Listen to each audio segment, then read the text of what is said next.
सामग्री निकाली। जब नामदेव जी आए तो नाच पड़े, ओ मेरे घर प्रभु पधारे अग्नि रूप से। और उन लोगों की तरफ तुमने स्वागत करना चाहिए अतिथि का, तुम तो निकाल लिए सब सामग्री फेंक दी। ओ प्रभु आए, नाच रहे, लोग उनका बावरे हो गए, इतनी मेहनत से निकाला, सब आग में फेंक, चलो भोगने दो इनको। ऐसे प्रभु के विधान में नाच पड़ना, वो विधान कैसा है? प्रतिकूल है, दुखद है, भक्त की दृष्टि में प्रभु का विधान है ना, बस ये बात दिखाई देती। क्या है? उन्हें नाच पड़े। ठंडी का समय, अब रात्रि में उसी जो कुटिया थी उसी की राख में से लेट गए, शांत हो गई थी, लेट गए। थोड़ी देर में शरीर कांपने लगा, विट्ठल विट्ठल विट्ठल विट्ठल नाम चल रहा है। ऊपर से ठाकुर जी ने अपनी शयन वाली पोशाक उड़ा दी और वो सो गए। सुंदर ऐसे विश्व ब्रह्मांड के सुगंधित पत्ते, तृण, पराग से युक्त, गरुण जी को सेकंड में सारी व्यवस्था करनी। भगवत पार्षद श्री लाल महाराज अपने हाथ से कुटिया से, सुबह हुआ किलोमीटरों तक सुगंध फैल रही थी, ऐसा आकर्षण, सब लोग खींचे, ओ ये तो इनकी कुटिया। नामदेव जी से कहा, हमें क्या पता था कि तुम्हारे पास ऐसे चतुर कारीगर हैं, रातों रात ऐसी कुटिया का निर्माण सुंदर हो गया। सुनो, हम भी बनवाना चाहते हैं। सब बोले हम भी बना। बोले हाँ। बोले कितना रुपया लगता है? बोले फ्री। अरे बोले तब तो पूरा गांव बनवा लेगा। बोले हाँ, पूरे गांव में आग लगाओ पूरे गांव में आग लगाओ, किसी के अब कुछ नहीं बचना चाहिए, हम बुला लेंगे अपने कारीगर को। आग कौन लगाएगा? बस यही नहीं हो पाया, यही नहीं हो पाता। भक्त ही ऐसा कर सकता है। नाच पड़े अग्नि को देखकर, मेरे प्रभु आए, देखो उनका कितना मंगल विधान, क्योंकि उनको पता है मेरे प्रभु मुझे प्यार करते हैं। कोई है विधान ऐसा। अतः किसी भी वस्तु, व्यक्ति, परिस्थिति आदि का किंचन मात्र सहारा नहीं होना चाहिए। ये बड़ी बातें हैं परमार्थ की। अभी सब उल्टा है। अगर प्रभु का सहारा हम लिए हैं, भजन कर रहे, तो हमें मनोनुकूल वस्तु मिले, व्यक्ति मिले, परिस्थिति मिले, पूजा प्रतिष्ठा मिले, जय हो। और अगर इसके विपरीत हुआ तो आंखें चढ़ जाती हैं, प्रभु की तरफ देखने लगते हैं कि सालों से आरती घुमा रहे हैं और फिर भी हमारी निंदा हो रही, लोग हमारा अपमान कर रहे हैं। प्रभु ऐसा कैसे? ये शरणागति नहीं है, ये आश्रय नहीं है। योगम युंजन, प्रभु के साथ अखंड संबंध को योगम युंजन कहते हैं।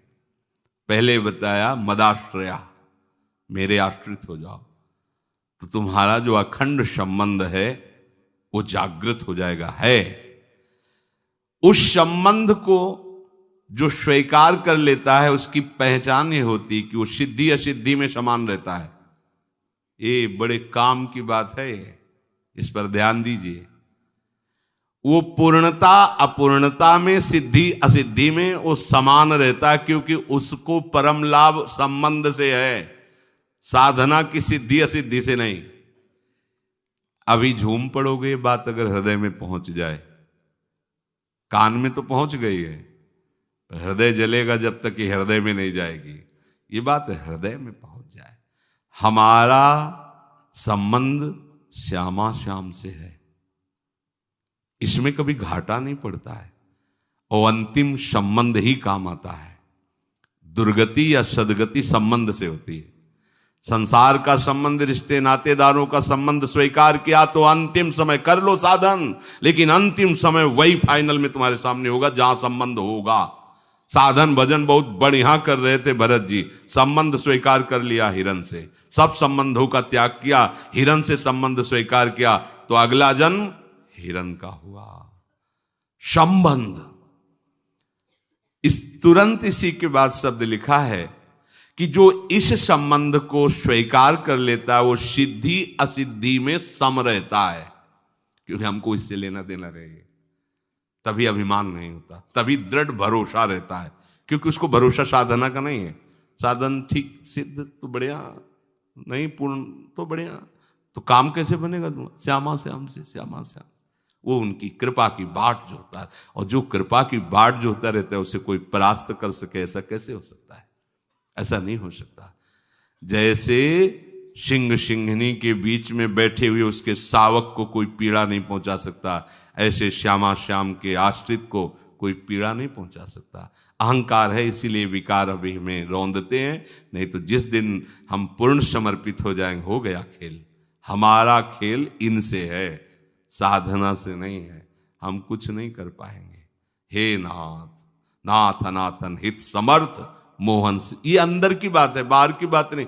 बाहर तो तुमको आज से ऐसे रहना जी, अंदर की बात है। आप जैसे रखो, जैसे चलाओ, साधन की सिद्धि असिद्धि में समान। ये वही कर सकता है जो आश्रित है। अगर थोड़ा भी अहंकार है तो थोड़ा सा सफलता मिलने पर आप छाती फुला लेंगे, और थोड़ी सी असफलता हो तो आप मुंह हिलगा लेंगे। लेकिन जो श्यामा श्याम का संबंधी है वही सफलता असफलता में समान रहेगा, क्योंकि उसको पता है हमें इससे कुछ चाहिए नहीं। ये सफल हो तो बढ़िया है, ना सफल हो तो बढ़िया, तो चाहिए क्या? वो चाहिए, वो उन्हीं से चाहिए। बने तो रघुबर ते बने, ये गा लेते हैं लेकिन इसे पाते नहीं हैं। अगर पा लें तो अभी झूम पड़े हम। ये भागवतिक शब्द हैं, अभी झूम पड़ेंगे, क्योंकि ये उधर से होना है ना, तो उधर ताकते रहेंगे। बाट जोता रहता है उपासक कृपा की। वो सिद्धि असिद्धि में सम रहता हुआ उपासक भगवान नाम जप ध्यान कीर्तन भगवत लीला गुणगान रूप चिंतन, ये स्वाभाविक उसका होने लगता है, क्योंकि वो भगवत आश्रित है ना। उसकी चेष्टा केवल केवल प्रियालाल के अनुकूल होती है। अभी सारी चेष्टा शरीर की अनुकूलता को लेकर है, तो हम शरीर के आश्रित हैं। जब उपासक प्रभु के मन वाला हो जाता है और प्रभु के आश्रित हो जाता है, योगम युंजन प्रभु के मन वाला और मदाश्रया प्रभु के आश्रित, तब उसको कुछ अभ्यास नहीं करना पड़ता। ये भजन का अभ्यास, ध्यान का अभ्यास नहीं, छा जाते हैं। जिनके आश्रित हुए छा जाते हैं प्रिया प्रीतम, उनका रूप, उनका नाम। कोई भी योग बकाया नहीं रहता, सब योग उसके अंदर, क्योंकि योगिंद्रों मुनिंद्रों के गुरु महायोगेश्वर श्री कृष्ण और प्रिया जो इनका आश्रय लिया तो सारे योग अपने आप जागृत हो जाते हैं। कोई कह सकता है कि अपने आप कैसे जागृत हो जाते हैं? देखो, गुरु कृपा, हरि कृपा, ये इतनी समर्थ है। भगवान शंकराचार्य जी की सेवा में रहते थे एक संत। भगवान लंगोटी धोना, कपड़ा धोना, स्नान करने के बाद पूरा उन्हीं की शरीर सेवा में। तो स्नान करके आद्य गुरु आए, विराजमान हुए, तो मुख्य जो परम विद्वान उपनिषदों के तत्व के रहस्य को जानने वाले शिष्य जन थे, उन्होंने किसी गूढ़ अध्यात्म का प्रश्न किया। तो उनका वो त्रोटकाचार्य जी, शायद उनका नाम था, उनका वो त्रोटक जी आ जाए, फिर वो बोले प्रभु उनके सामने क्या वर्णन, मतलब पढ़े लिखे बिल्कुल नहीं थे, तो उनका उनके सामने वर्णन करना क्या मतलब, क्यों तो पढ़े लिखे नहीं है, उपनिषद का न ज्ञान है न तत्व का ज्ञान है, और वैसे ही केवल शरीर सेवा में आपकी रहते। कभी हमने देखा नहीं शास्त्र स्वाध्याय करते। उनको नजर में आया गुरु के शरीर की सेवा करना एक साधारण बात है, ऐसी बात नहीं।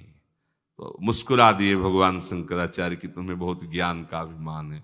जब वो लंगोटी वस्त्र आदि प्रक्षालन करके धो के फैला के आए, तो उनका त्रोटक, हाँ जो जी, बोले इस सूत्र की व्याख्या करके इनको बता दो। संस्कृत, वही आचार्य पदवी पर विराज, संस्कृत से एकदम सब आश्चर्यचकित, गुरु कृपा ही केवलम। उपमन्यु जी का चरित्र आता है, सदगुरुदेव के पास गए, उन्होंने कहा कि हमारे यहाँ तो सेवा प्रधान है, तो कुछ वर्ष आप सेवा करो, फिर आपको शास्त्र स्वाध्याय करना बताएंगे। जी जैसी आ गया, तो गाय चराओ, तो ये गौशाला है, जंगल में ले जाके इनको चराओ। और ऐसा नहीं था कि शाम के वापस हो जाए, महीनों जंगलों में ही ऐसे। जब आए तो खूब हष्ट पुष्ट, तुम हष्ट पुष्ट कैसे हो? उन्होंने कहा गुरुदेव गाय का दूध पी लेते हैं। ये गाय हमारी है, हमारी आज्ञा के बिना तुमने कैसे ले लिया? गलती पड़ी, हाँ चलो फिर जाओ। फिर आए हष्ट पुष्ट, कैसे? माधुकरी मांग लाता हूं, तो बिना गुरु को समर्पित करे भिक्षान्न पाना दोष है। ना हमने आदेश किया और ना तुमने समर्पित किया, कैसे भिक्षान्न मांग रहे हो जी? फिर गए, फिर कैसे हष्टपुष्ट हो? तो बोले प्रभु जो बछड़ा फेन गिराते हैं उनको चाट, अब शास्त्रों गाएं तो